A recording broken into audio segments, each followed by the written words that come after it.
Welcome, everybody. It's a pleasure and an honor to host Professor Ricardo Silvestre, all the way from Brazil, a continent where most of us have never even entered, but we are very happy to have him here, at least through Zoom. And his title of his talk is Contradiction in Bhedābheda Vedānta, a Paraconsistent and Dialetheic account of Jiva's Acintya Bhedābheda theology. Let me read his bio and then I'll request you to take over and present his talk. Dr. Ricardo Silvestre is a full professor at the Federal University of Campina Grande, a senior researcher at the University of Brasília, and a member of the philosophy graduate program at the Federal University of Rio de Janeiro, all located in Brazil, of course. He has been a visiting scholar at the University of Oxford, UK, the University of Notre Dame in US, the Oxford Center for Hindu Studies in UK, and the Center for Comparative Philosophy at San Jose State University in the US. He received his PhD in philosophy from the University of Montreal, Canada. His research interests include philosophy of religion, philosophical logic, Indian philosophy, and philosophy of mind. He is particularly drawn to the logical and philosophical aspects of concepts of God, with a focus on underrepresented religious traditions, those from India. A specific area of interest is the Bhedābheda Vedānta tradition of Jīva Gosvāmī, 16th century. The interest in concepts of God also encompasses panentheism and its relationship to panpsychism, as well as contradictory concepts of God and the logical dimensions involved, which include paraconsistency. He is currently the leader of a project funded by the John Templeton Foundation titled Concepts of God and the Variety of Theisms in Indian Traditions, towards a theistic theory of consciousness. Welcome, sir. All yours. Thank you very much for the kind introduction. Thank you for inviting me. It's really an honor to be able to speak in your webinar. Okay, I'm gonna share my screen.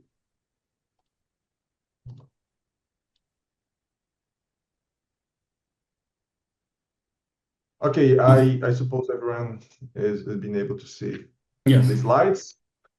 Well, before we start, some few words about what I want to accomplish here. Well, that's the title of the talk, Contradiction in Bhedābheda Vedānta. And there's a subtitle, a Paraconsistent and Dialectic Account of Jiva's Acintya Bhedābheda Theology. Well, this talk is really based on a paper of mine, which will be published next year in Theological, but it should be online, I was told, in a couple of weeks. And the whole thing, the paper and the talk and everything we're doing is funded by this is related to this project, which you mentioned, Dr. Pankaj, Concept of God in the Variety of Theisms in Indian Tradition, which is funded by the John Templeton Foundation. Well, just a very quick introduction, just for you to have an idea of what I plan to do here. So I'm going to speak about one specific Bhedābheda tradition, the one of Jīva Gosvāmī from the 16th century. So basically, I will show that there is a disagreement, a very important disagreement among commentators, as far as the contradictory aspect of this tradition is concerned. Because Bhedābheda, as I will show, we know that means difference and non-difference. So at least on its superficial level, it seems to be a kind of contradictory claim that Brahman or God is at the same time different and non-different from the world and individual souls. So there are two basic lines of thought, I would say, and I'm going to speak about that. One of them say that yes, there is an actual contradiction here, and the other one will say that no, there is no contradiction. So I'm going to show this disagreement, and my goal is to offer a logical account that somehow harmonizes those two different views. And one thing that I have to say is that my talk, unfortunately or fortunately, it depends on how much one is is into logic. It will involve some technicality. I'll try to keep that to a minimum, okay? And I will go slow when I will start showing my logical system, but I can't avoid that. And this account of mine will be based on a paraconsistent and dialectic logic created by Grand Priest in 79, which is called the logic of paradox. I'm going to speak about that. And of course, I'm going to say what paraconsistence means, what is dialetheism, and how this somehow relates to my topic. Okay, so I will start. So before I start speaking about Jiva's tradition, just a few words about Bhedābheda Vedānta schools in general. So we're all familiar with Shankara's Vedanta, who claims more or less that Brahman and is everything that it is identical with the world and the individual selves. And on the other hand, we are also familiar with Madhva, who says that who emphasizes difference, that God is different from the world and from individual selves. So Bhedābheda Vedānta schools, they are somehow in between those two extremes. So basically, those schools, it's a family of schools, right? Not just one tradition or one school, Bhedābheda Vedānta, or just Bhedābheda. So basically, these schools, they claim that what I'm going to call here ultimate reality, which is referred to by terms like Brahman or Atman, in some case Tattva. So that ultimate reality is both different, bheda, and non-different, abheda, from the world and individual selves. I'm going to call this the Bhedābheda claim. Behind this is an old doctrine called Parinamavad, that says that the world is a real transformation, parinama, of Brahma. And very strongly related to that, it also claims that individual selves, they are part of Brahma. Like in many Indian traditions, analogies are very important here. So there is this famous analogy that says that just as the essence of clay remains unchanged when transformed into a pot, the world retains the same essence as its ultimate cause, Brahman. So there is a kind of ontological oneness or non-difference between Brahman and the world. Or also we can say that there is a kind of ontological continuity that extends from Brahman to the world and individual selves. But my real concern here is the following. Is this Bhedābheda Vedānta claim or Bhedābheda claim contradictory? Because if you translate non-difference in terms of the negation of difference, and we can do that. We have this statement that says that Brahman is different from the world and individual selves, and it is not the case that Brahman is different from the world and individual selves. So we have here a classical instance of a claim of the kind A and not A, or A and it is not the case that A. And that's the classical example of a contradiction, right? So the question is this Bhedābheda claim contradictory, or in other words, are Bhedābheda schools contradictory theologies? The standard answer is no. And in order to explain that, I'm gonna refer here to Andrew Nicholson's book. He has a nice book about Vijñānabhikṣu, but he also speaks quite broadly about Bhedābheda traditions and about Hinduism in general. So speaking specifically about Vijñānabhikṣu, he says the following. Vijñānabhikṣu never attempts to uphold a statement in the form D and not D. Instead, he understands difference and non-difference to be a case of D1 and not D2. D1 might stand for difference in one sense, such as mutual absence, while not D, while in not D. D2 refers to difference as separation. By mixing the different definitions of difference and non-difference in such a ways, Vijñānabhikṣu can avoid logical contradiction. So the idea here is very, very simple. As is explained in the case of Vijñānabhikṣu. Basically, he explains, he understands the word difference in one of the parts of the conjunction in one way, and he interprets the word difference in the other part of the conjunction in a different way. So in this way, he doesn't get a contradiction. In case of Vijñānabhikṣu, in the first occurrence of difference, difference is seen as mutual absence. In the second occurrence of difference, the same word is seen as meaning something else, namely separation.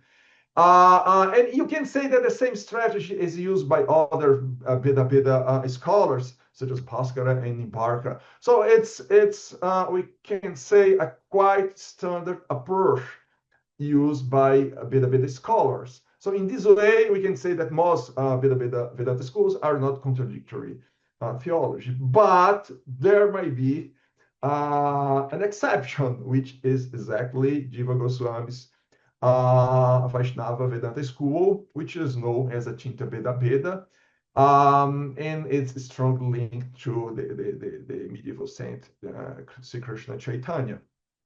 So now I'm gonna speak a bit about Jīva Gosvāmī's tradition and show how somehow many people see it as a contradictory theology, as an exception to this standard I just mentioned. Okay, so Jīva Gosvāmī basically he takes a specific Purana, the Bhagavata Purana, as the core of his theology. And in one verse of this Purana, ultimate reality is called or is referred to by the term tattva. And this tattva or ultimate reality, this verse says, is referred to by three words: Brahman, Paramatma, and Bhagavan. So here he's using the word Brahman in a different sense. Brahma is, we might say, an aspect of ultimate reality, as it is Paramatma and Bhagavan. But it is very important to Jīva that this third aspect of Tattva, Bhagavan, is Tattva in its full manifestation, in the sense that in Bhagavan, all kinds of Shakti, energy or divine power, are manifested. So that's why this ultimate reality or Bhagavan is called Shaktiman, the possessor of Shakti. I'm gonna use this term, okay, Shaktiman. So the idea basically is that, I mean, this is interpreted in different ways, but it can be understood from a conceptual or epistemological standpoint, in the sense that this tattva, this ultimate reality, it manifests itself in different ways. So it can be experienced as Bhagavan, as Brahman and Paramatma. In the case of Brahman, Brahma is like Bhagavan without its splendor and glory, without all the Shaktis that it possesses. So it's a kind of Brahma, more or less like Shankara's, but we must remember it's just an aspect of something which is not impersonal. And that's very important for Jīva, because Jīva's concept of ultimate reality is basically personal. So Jīva's concept of ultimate reality is basically a concept of God. Bhagavan or Krishna has personhood. He is a conscious subject, possesses several mental states, such as will, belief, and everything that characterizes, from a broad perspective, something as a person. Okay, one very important thing for Jīva is the way he uses the concept of Shakti. So first of all, Jīva defends that I'm going to use the word God, okay? God's Shakti or Bhagavan's Shakti is intrinsic to God's very nature, in such a way that here there is an ontological continuity that extends from God to God's Shakti. And again, here, of course, you're going to find a lot of analogies trying to make sense of that. So just as fire and its light are inseparable, with light naturally emanating from fire. God, several kinds of Shakti are equally inseparable from God. They ontologically depend on God, or they are grounded on God, and they arise from God's own nature. This is very important for Jiva. One second thing about the concept of Shakti is that there are several different kinds of Shakti. And again, here we have an analogy that might help us to understand that. So Jiva says that the sun gives rise to at least three things. First, the radiance within its orb. Second, the rays that extends outward from it. And third, the sun's reflection on the surface of water, for instance. So the sun represents Tattva, God, Bhagavan, while one represents the internal Shakti, Antaranga or Swarupa Shakti that basically corresponds to God's divine attributes, his abode where he realizes all his activities, leelas. And second, the rays that extend from the sun. They correspond to Tatastha Shakti, the marginal Shakti, which corresponds to us, the individual souls who are living in this world. And three, the sun's reflection on the surface of water correspond to Bahiranga Shakti or Maya Shakti, or the external Shakti, which corresponds basically to the, between other things, it comprises the stuff from which this world is made. But a very important point in the analogy is that while those three aspects of the sun all proceed from the sun and ontologically depend on the sun, they are grounded on the sun, their relationship to the sun varies in terms of proximity and connection. So we have that Maya Shakti, the material world, is more distant than the Bahiranga Shakti, the individual selves, and more distant than the internal Shakti or the Swarupa Shakti of Bhagavan. So one very important point when you compare Jiva's Bhedābheda Vedānta with other Bhedābheda traditions is that in Jiva we have a special kind of Parinamavada, which some people call Shakti Parinamavada, because the world is not a transformation of ultimate reality directly, it's a transformation of Maya Shakti. So just indirectly, the world can be said to be a transformation of Tattva or ultimate reality. All right, so, but getting to what really interests me, which is the way Jiva interprets this Bhedābheda claim.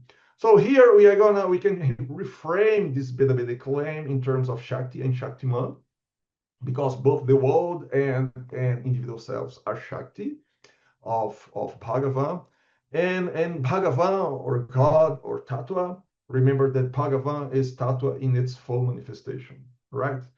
We can call him or it Shaktiman, the possessor of Shakti. So I'm going to use this terminology, Shakti on one hand and Shaktiman on the other hand.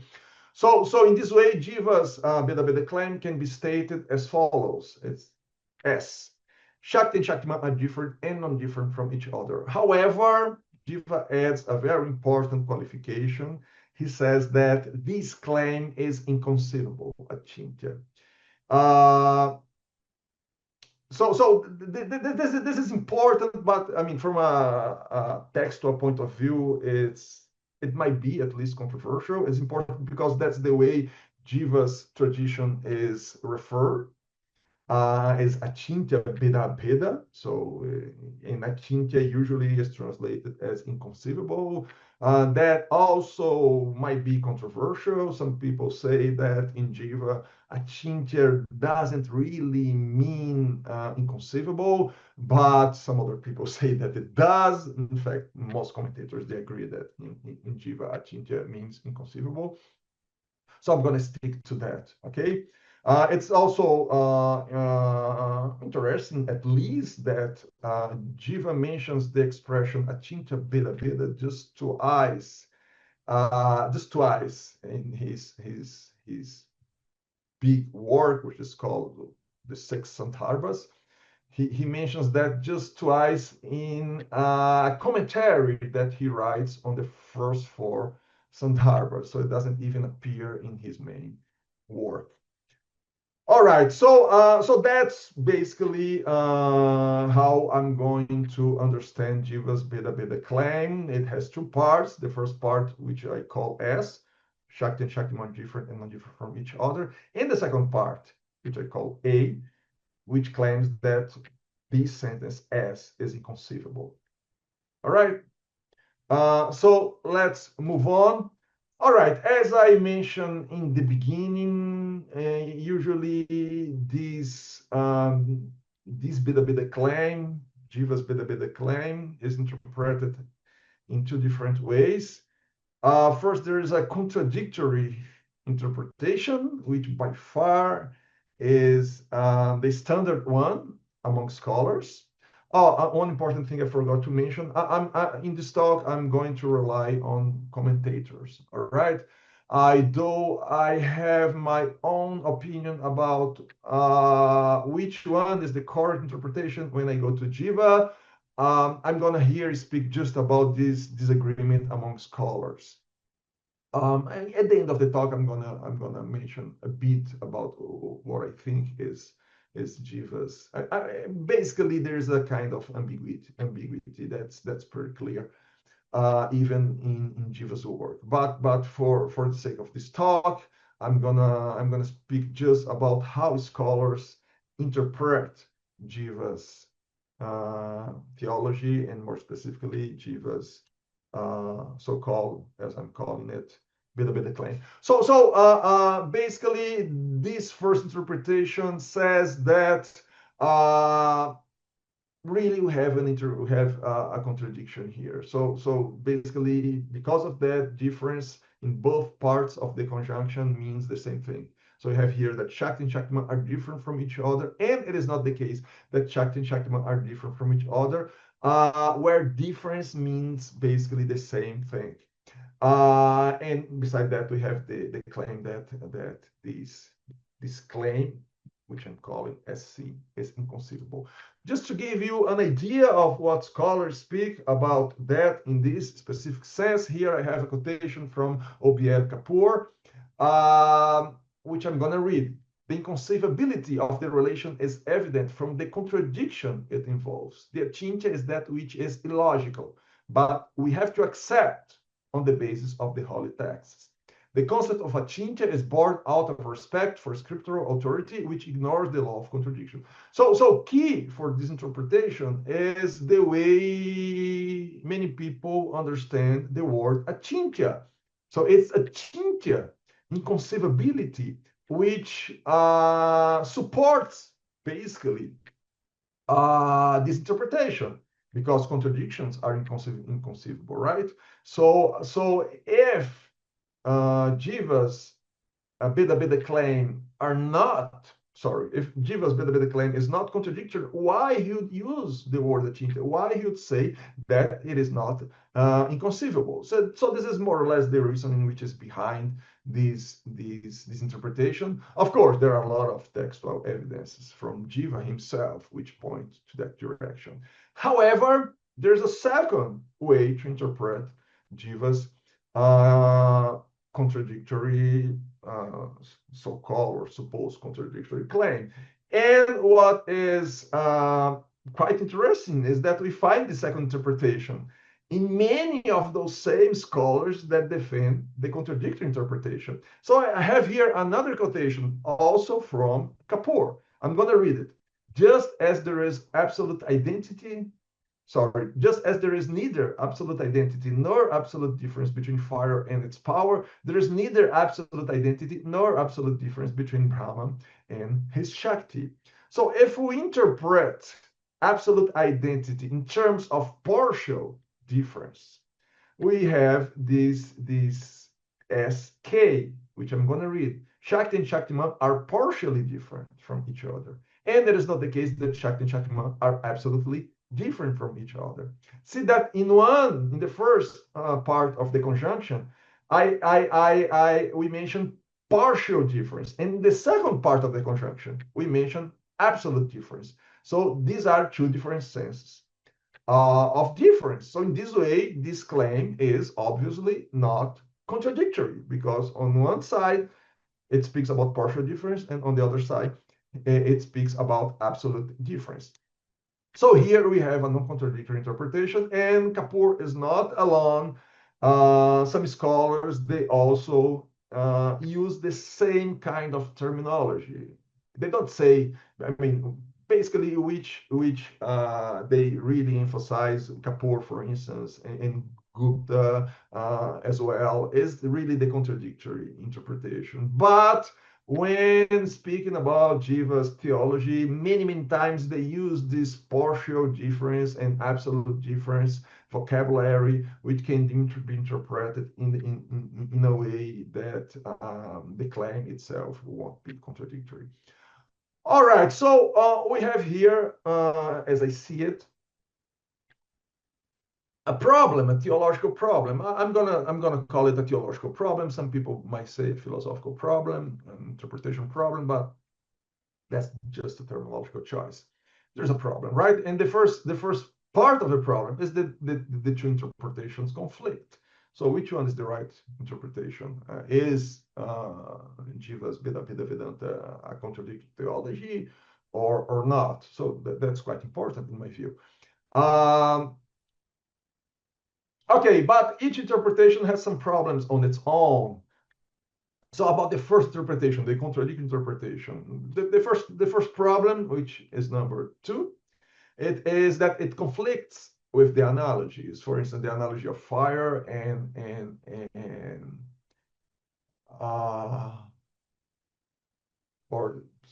the analogy of the sun and the sun ray. Oh, Jiva says that they are both different and non-different at the same time, but there is no contradiction involved. You can understand quite well why the sun and the sunlight are, in some sense, somehow different and non-different from each other. There's no contradictory. So this interpretation, it conflicts with the contradiction, with the analogies, and the analogies are also not inconceivable. We can conceive quite clearly why we might say that the sun and the sun ray are different and non-different. It also conflicts with some of Jiva's arguments. He does use something very close to the law of no contradiction, for instance, when he tries to refute rival positions. But perhaps the biggest problem is that this interpretation turns Jiva's theology into a contradictory theology. And you have here the law of no contradiction, which Kapoor mentions. And of course, the law of no contradiction, we can think that, oh, that's a Western creation. But Nyaya has its own formulation, for instance, of the law of no contradiction. And the problem, I mean, the law of no contradiction can be formulated in different ways. But one way it might be formulated is something like that a contradiction can't be true. Right?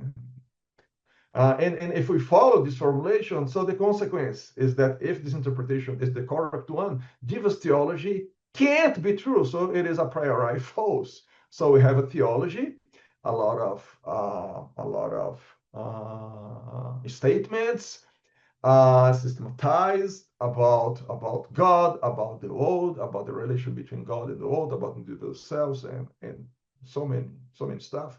And all of that, we know a priori that it is false, because it is based on this contradictory claim that God is different and not different from the world and from individual self.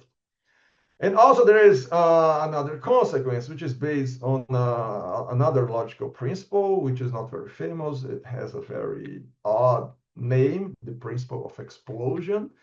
Basically, it's a logical principle that says that from a contradiction, A and not A, we can conclude anything. So there is a kind of inferential explosion. So explosion in the sense that, according to classical logic, if we have a contradiction, we'll be able to conclude anything from it, anything, and anything, really anything. I mean, statements that are not even remotely related to alpha and not alpha. So there's an inferential explosion, so a trivialization of the theory from a contradictory theory, a contradictory theology, we conclude anything. So one consequence of that is that we won't be able to coherently reason about Jiva's theology, because from it we conclude anything. So we won't be able, for instance, to say which things are compatible with Jiva's theology, which statements, which worldviews are not compatible with Jiva's theology, because anything would be compatible with it, because we'd be able to conclude anything from it. Okay, and the second interpretation has also some problems. The first one is that the problem number 5 is that Jiva's terminology is restricted to difference and non-difference. It doesn't use this absolute and partial vocabulary. So it's a kind of exegetical problem. And the second problem number 6, is that how to make sense of a key, because I'm looking at the formulation of the second interpretation. So SK says that Shakti and Shakti are partially different from each other, and it is not the case that Shakti and Shakti are absolutely different from each other. So the second part of Jiva's Bhedābheda claim is a K, which says that SK is inconceivable. But SK is not inconceivable at all. On the other hand, I can quite easily understand and conceive a situation where two things are partially different from each other and are not absolutely different from each other. It's quite easy. It's quite conceivable. All right. So that's basically the problem that I want to address. So I'm planning to speak for 50 minutes. So I have 20 minutes left. So I'm going to speak a bit about the logical framework that I'm going to use. It is based on, as I mentioned, Grand Priest's logic of paradox, which is a Paraconsistent and Dialetheic logic. So very, very quickly, dialetheism is basically the position that claims that there are or there might be true contradictions, dialetheias. So that's what usually people speak as being dialetheism. Is the idea, a bit odd, many people think, that there are or there might be true contradictions. And a logic is paraconsistent when it doesn't satisfy that principle I just spoke about, the principle of explosion. So in a paraconsistent logic, you might have a contradiction, but from that contradiction, we won't be able to conclude anything.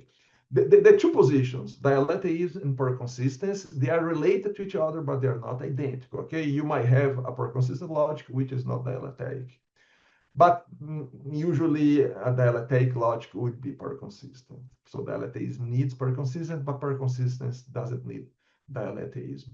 So about the logic of paradox, Priest's logic is a three-valued logic. We know that usually when you think about true values, we have true on one hand and false on the other hand, and that's it. So a three-valued logic adds a third true value, and in this case is the true value both true and false. That's a third way we can assess a proposition or statement. So a statement might be both true and false. So it is a dialetheic logic because there might be a proposition alpha, such as that alpha and not alpha is both true and false. That's the main point of the logic. And it is also paraconsistent. So I'm going to use this logic, but I'm going to interpret it in a different way. Basically, it's the same logic, it's the same logical system, but instead of using this third true value, both, I'm going to use a different one. I'm going to use partially true.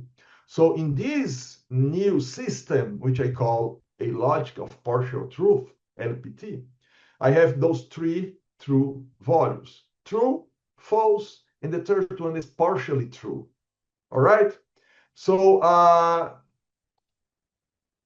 here I won't speak much about that because I don't have much time. So I have just the parts that interest me about the truth tables of the conjunction, the negation, and the disjunction.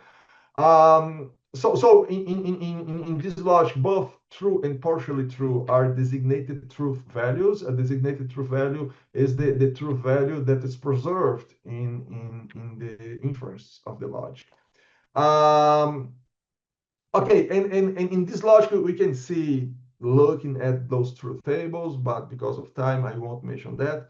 But we can see that in this logic, the so-called disjunctive syllogism rule is not valid. So this is an inferential rule, says that from A or B and not A, I can conclude B. So this is not valid in LPT, in my logic.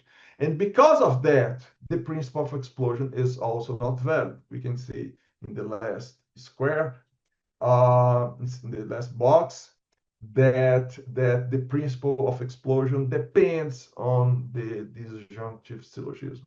So because of the disjunctive syllogism rule is not valid in this logic, also the principle of explosion is not valid. So this logic is paraconsistent.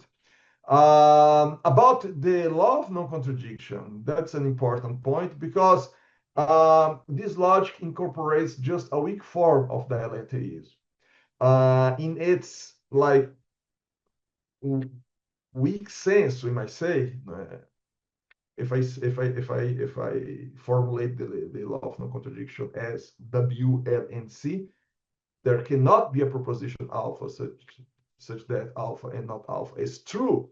So this formulation of the law of non-contradiction is still valid in the logic of partial truth, because contradictions can't be true, but they can be partially true in this logic, and that's why it incorporates a weak form of dialetheism.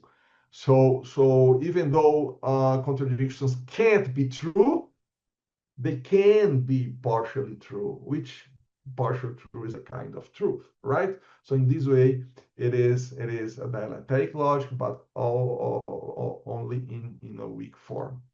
All right. So how I'm going to use this framework to solve those problems I mentioned earlier.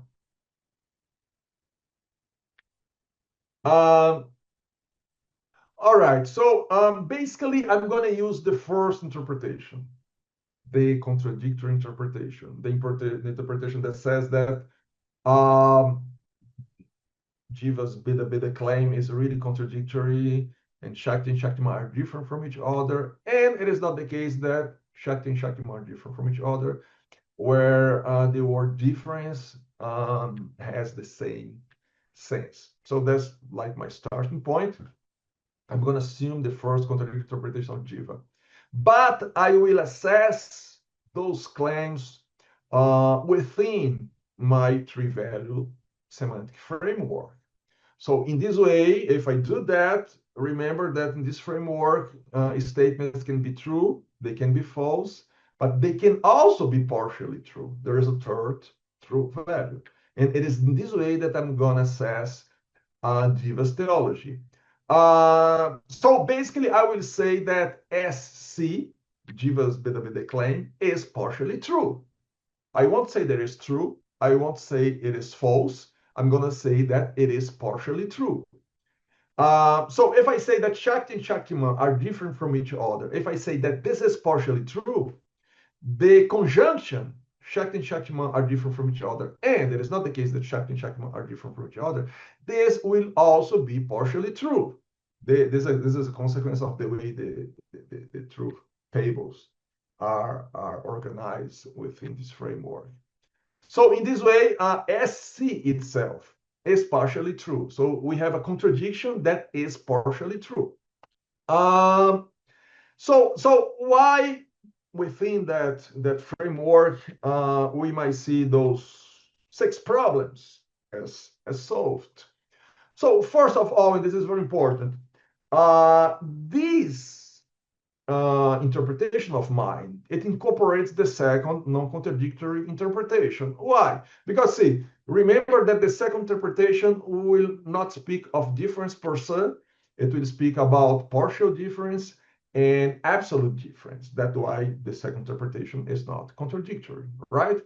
But in this case, I assess the whole claim, Shakti and Shaktima are different from each other from a partial perspective, from a partial perspective in terms of truth. So in this way, when I say that Shakti and Shaktiman are different from each other is partially true, I'm basically saying that Shakti and Shaktiman are partially different from each other, right? And when I say that it is not the case that Shakti and Shaktiman are different from each other is partially true, I'm basically saying that it is not the case that Shakti and Shaktiman are absolutely different from each other. So the basic idea here is that on the level of the logical language, on the level of statements, right? So I'm using the first interpretation. But on the semantic level, on the level of true values, then I'm using the second interpretation because I'm assessing statements in terms of partial true. And remember that the second interpretation won't speak about different, it will speak about partial difference and absolute difference. So in this sense, while on the level of the logical language, on the level of language, we might say, I use the first interpretation. On the level of the semantics, on the level where we assess the true value of statements, on this level, I use the second interpretation. So in this way, I really, as I promised, in some sense at least, I harmonize both interpretations.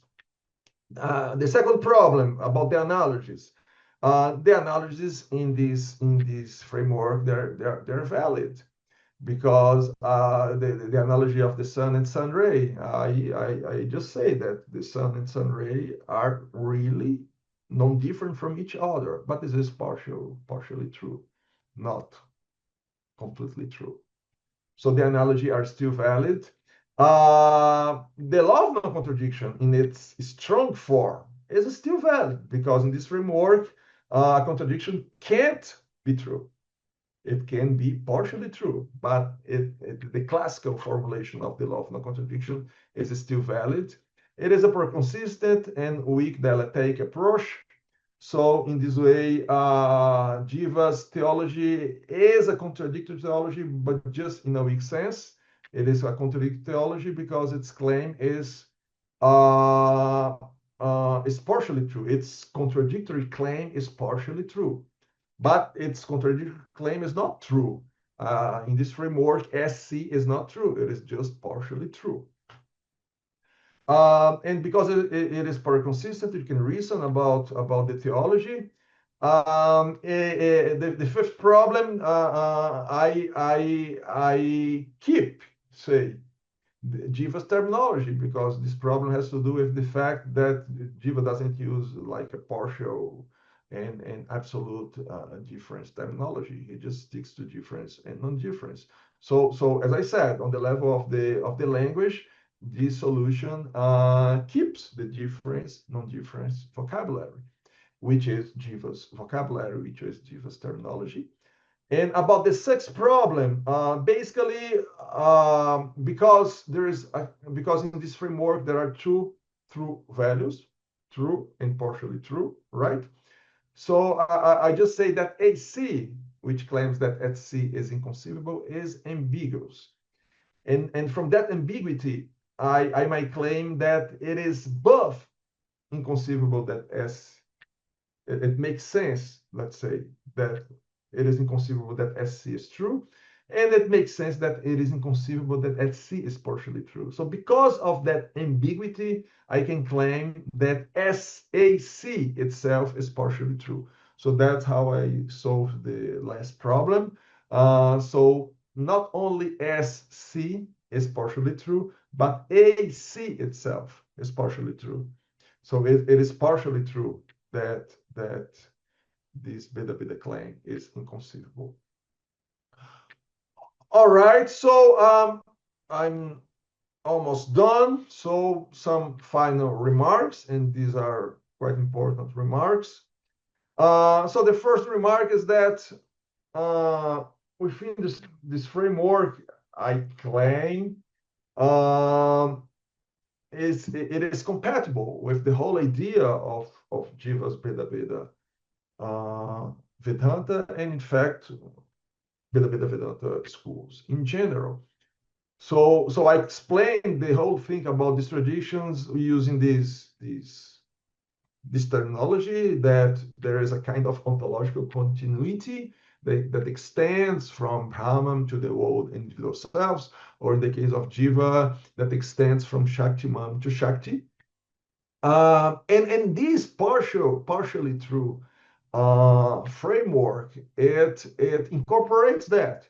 Because if we say that Shakti and Shaktiman are non-different from each other, if we say that this is partially true, we say that there is something from Shaktiman that is passed through Shakti. So there's a kind of ontological oneness between both. And this is represented by saying that the fact that they are non-different from each other is partially true. I couldn't say that this is true. And Kapoor, he elaborates on that.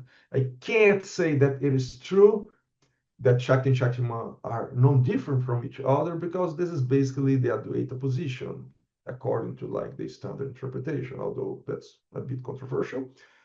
And I can't say either that Shakti and Shaktiman are different from each other, because that's Madhva's position, Dvaita Vedanta's position.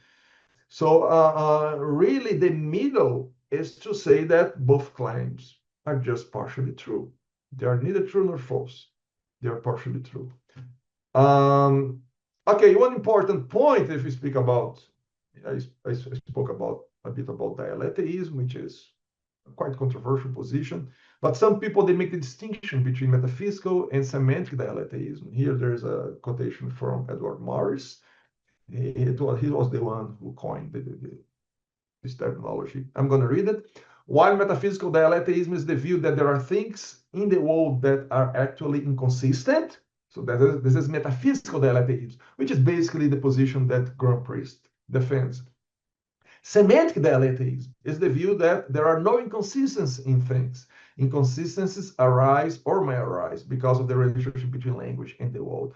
So this approach of mine, it's closer to semantic dialetheism than to metaphysical dialetheism, because remember that contradictions, they are not true, they're just partially true. So the way this reflects in the world might not entail, and I would say doesn't entail, an ontological contradiction, a situation where object A has property F and doesn't have property F. That's kind of ontological contradiction. By the way, that's one of the ways Aristotle frames the law of non-contradiction in ontological terms. So in this way, my approach doesn't entail that Jiva's ontology is ontologically or metaphysically contradictory.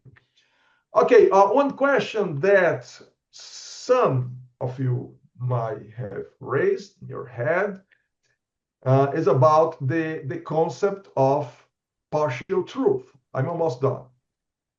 I didn't say what it means, and that's a very, very important question. What partial truth means. So there are some options here in the paper. I do give what I call a temporary definition. I say that, hold on. Yeah, I give a tentative definition, something between that partial true is something between truth and falsity, bearing ontological weight, that suggests the existence of an actual state of affairs underlying sentences, partial truth. And I have some options here. First, I can leave it undefined, because when logicians, they use truth and falsity, they don't bother to define the term. That's something that philosophers of language and metaphysicians, they should take care of. So I could do that. I could also use a term interpretation, which, in my view, it might be quite interesting. That gives some kind of emphasis on the analogies in Jiva's Bhedābheda, because as in other Bhedābheda schools, a lot of analogies are used here. So we might perhaps use a position that was defended by Aquinas, for instance, that language cannot describe God in an univocal and direct manner. So that's we use analogies. So this it's a very old theological doctrine, let's say, that basically says that language per se is incapable of grasping, of characterizing properly God. That's why we use analogies, because that's the only way we have to talk about God or to know God.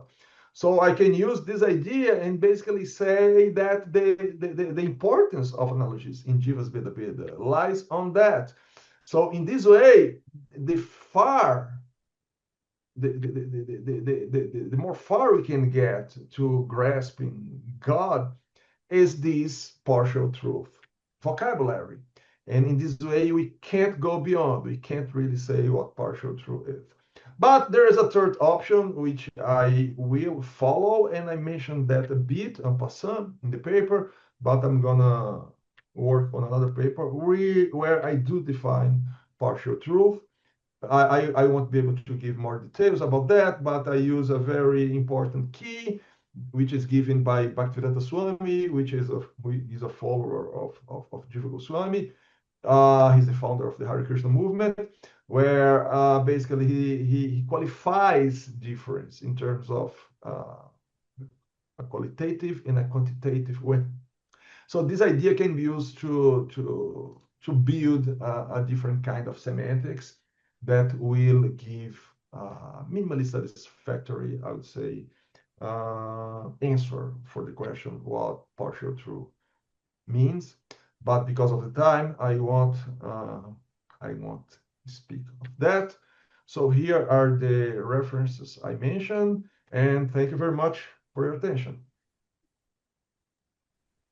Thank you very much for this intriguing, insightful, so many topics you touched and explained so nicely. Let's invite some questions. If there are any, they can unmute themselves and they can join the discussion.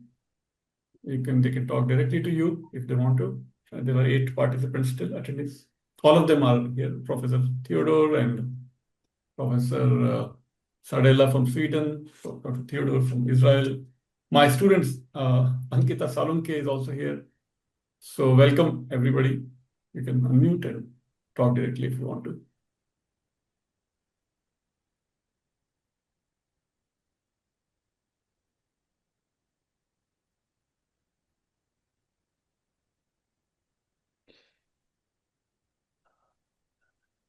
Any questions, anyone?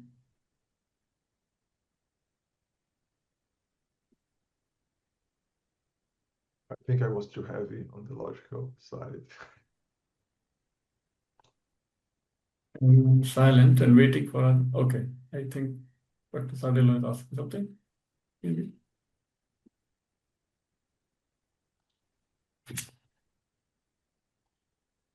Yeah. Oh, Ankita, you can unmute and talk directly. My student is asking something. Yes. Hello, sir. Thank you for the wonderful session. I am interested in Jīva Gosvāmī's, whole Bhedābheda Tattva. Like, I follow it. Yeah. So I would like to know, like, there are so many issues and topics in Indian schools of philosophy and Western philosophy as well. So I wonder what made you choose Jīva Gosvāmī's Bhedābheda Tattva. Okay. First of all, the first part of the answer, I'm a logician, so naturally I'm interested in contradictions, and I'm also a paraconsistent logician. And right now there's a kind of trend about some people call the contradictory God thesis. In fact, this paper of mine will be published in a special issue of Theological, which will be dedicated to contradictory theology. So there will be a paper on Christianity. Just to give a glimpse of the debate, perhaps the most famous proponent of the idea is a logician and philosopher called J.C. Beale. He's a Christian.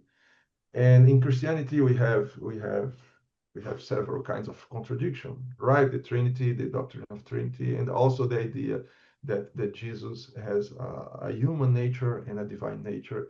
And he basically defends what he calls contradictory Christology, that we have to, instead of trying to explain away the contradiction, which people have been trying to do for centuries, we should accept that Jesus is a contradictory entity. So there's a trend. Many people are trying to dig out.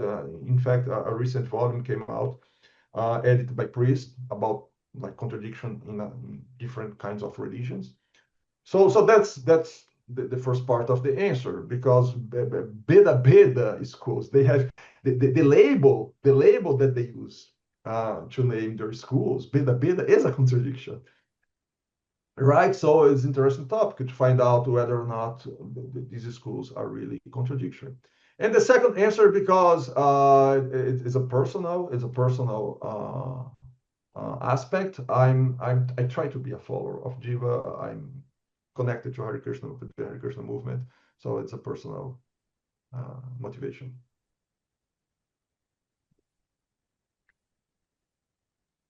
Yes. Thank you for answering. Yeah, Ankita, go ahead. Yes, thank you for answering. It answers my question. And I am also connected to Hare Krishna. Thank you. Good to know. Yes, thank you, Ankita.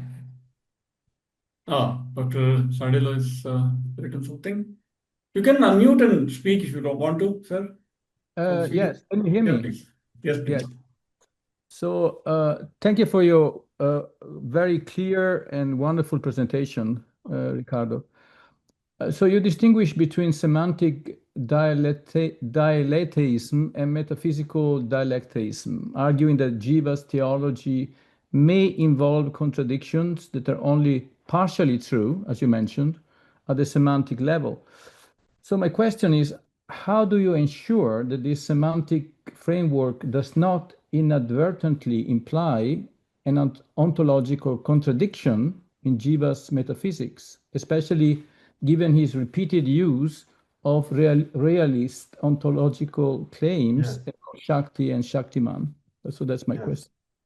Okay, thanks. That's a good question.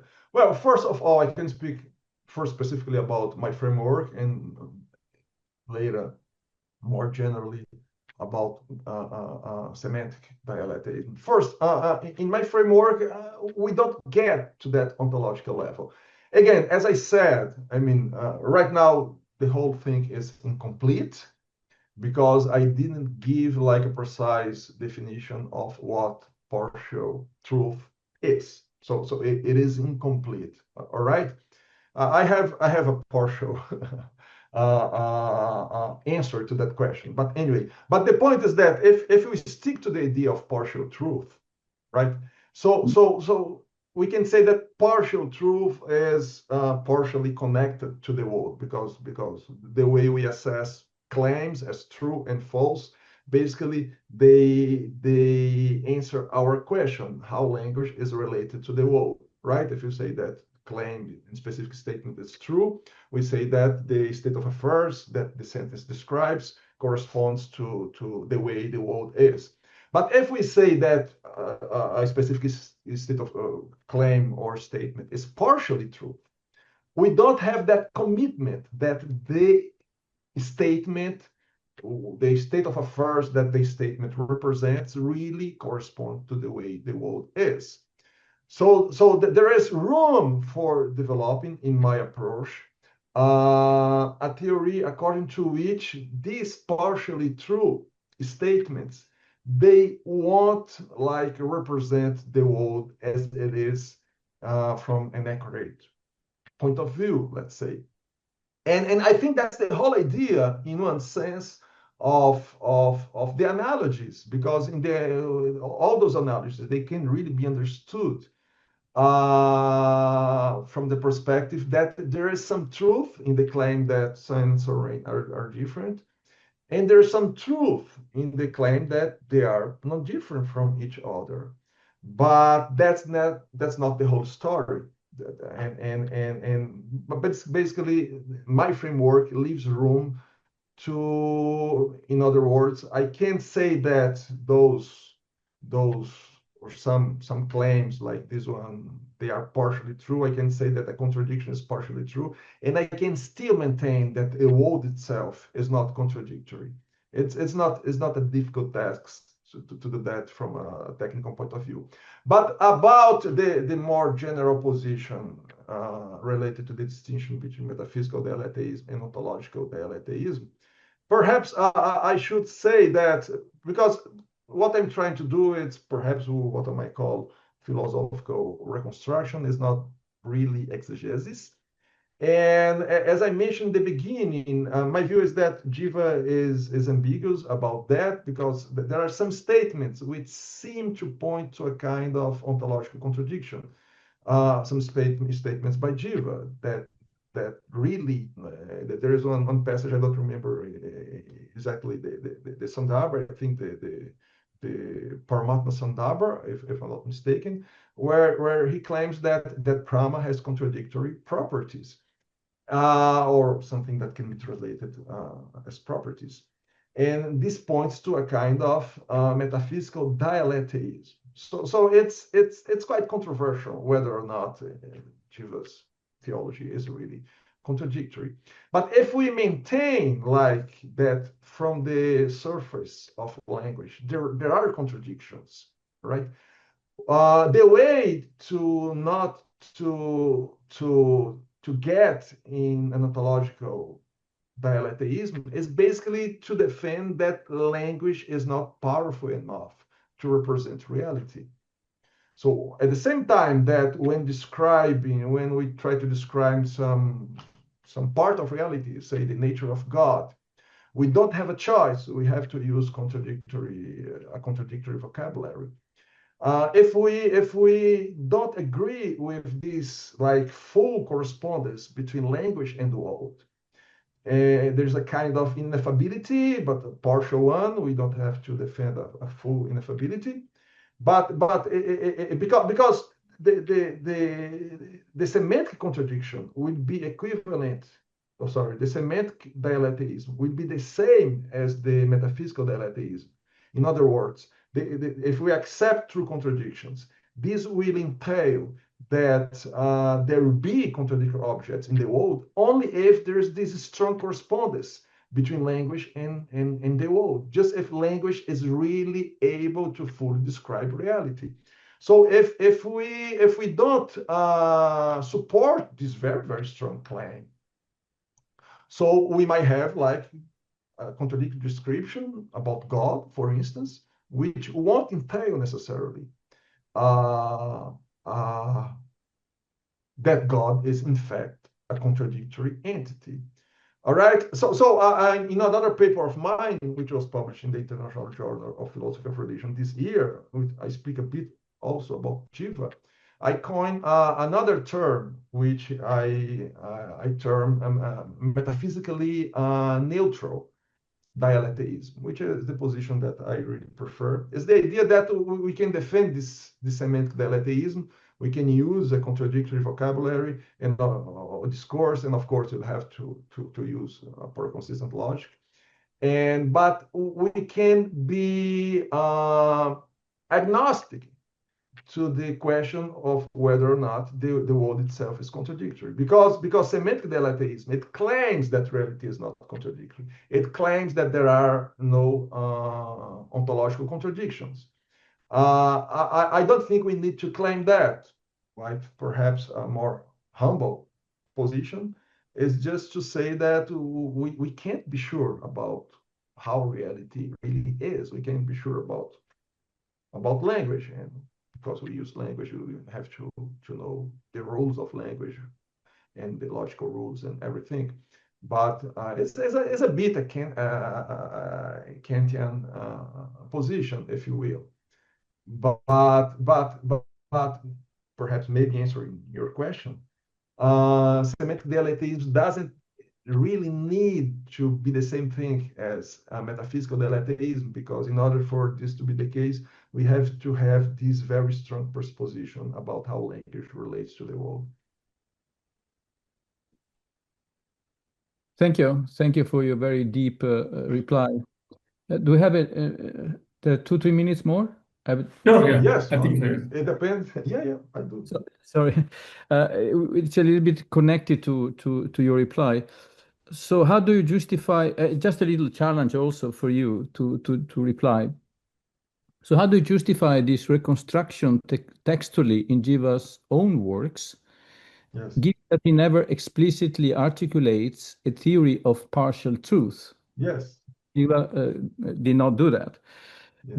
So a little challenge for you. Does your model risk imposing a modern logical apparatus onto a pre-modern theological system? That's my question. Yeah, that's a very important question. It has been posed before, right? So yeah, you might quite fairly ask why you are using a Western framework. Why don't you use Nyaya or not Nyaya? Well, I have a two-part answer. The first one is that it's a position of mine. Oh, first of all, we have to distinguish, and I'm distinguishing that. I'm not really trying to say how Jiva taught or what is the right position that Jiva really defended. That's a kind of exegesis, and in my view, I mean, as far as I can say, of course, Jiva, he was a systematic thinker, but in a very important sense, if you take a huge work like this in Tarbas, we are going to find perhaps different positions on the same theme, and I think that's the case about whether or not we have an actual contradiction here. But basically, I'm distinguishing my work from this kind of exegetical work in the following way. So, but also it's important to say that, as I mentioned in the beginning, I'm really relying on the commentators. So what I'm really trying to do is to make sense of those two different positions about my presentation. The position of commentators, right? And of course, in order to do that, I have somehow to mention something about Jiva, because this solution to this disagreement has to be minimally consistent with Jiva's thought. However, I'm really doing this secondary level of work, right? But even somewhere else, I'm doing like a more primary work. So considering this more primary work, I really need to distinguish between like exegesis and what I call philosophical reconstruction. And we have several examples of this kind of work. And it's basically, I have the conviction, not only regarding Jiva's theology or Indian theology, but regarding, I would say, any kind of theology, that a theological corpus, it is in many sense incomplete. Right? If you take Christianity as an example, I mentioned the Trinity, they have been for centuries debating how to make sense of this claim that God is one, and at the same time he's three. So as far as a religion is concerned, we don't have all the answers. We have to fill in the gaps, and there are many gaps. For instance, if you think about Jiva's tradition in particular, the nature of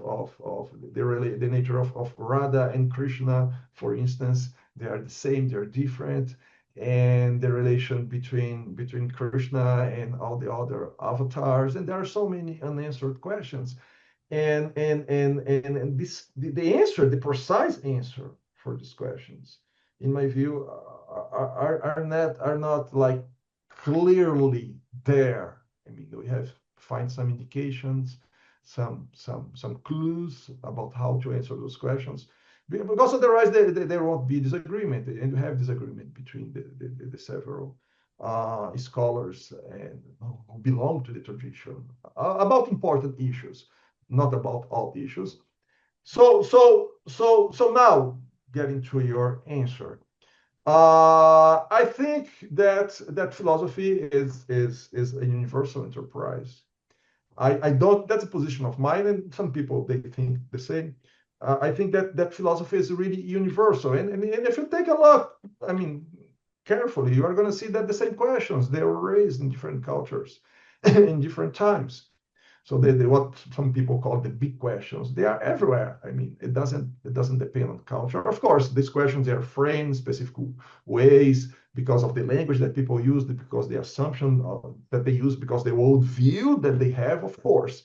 But if we agree on that philosophy is a universal enterprise, I think in order to solve a philosophical problem, and the problem of saying what really is the best way to understand this or that theology, I take that as a philosophical problem. So, but if we follow that path, we should use the best tools that are available, the best conceptual tools. So the question is, we have nice tools, logical tools, right? Those logics and logically, I mean, had an amazing development in the past 100 years or so. And compared to Aristotelian logic, and even compared to Nyaya logic, it's much more developed. So the question is, why not use those tools? If you take that as a universal problem. So, of course, if you are doing comparative philosophy, it's something different. Then you have to. And what I spoke here is just a tiny part of the whole thing. Of course, a more complete work. In a more complete work, I will have to see the logical tools that Jīva use, Navanyaya, and which presuppositions he accepted, which presuppositions he rejected. It would be a much more complete and much bigger work, right? But given this assumption of mine, which I just mentioned, the universality of philosophical reflection, I don't see it as a problem to use like a Western. I don't even like this term, Western. Of course, you can use Western philosophy, but again, philosophy is not exclusive neither to the West or to the East, and so on and so forth. I don't know if that's a deep topic, of course, but thank you for asking. I'm not sure if I asked. Yes, and thank you for your very deep to answer the question. Thank you. Okay, let's stop here. Thank you very much for all the questions. And I hope everyone enjoyed and learned something new today and something to think about more deeply. Thank you, sir. We will share the YouTube link once it is ready. And we hope to invite you in person also. If you ever happen to come back to India, Pune, we are in Pune. Our campus is right here. That's our Wonderful, campus. beautiful, So, beautiful. Thank you. With that, Hare Krishna, and yes. Hare Krishna, take care. Yes. Hello, everyone. Bye-bye. Thank you so much. Bye. Thank you. All the best.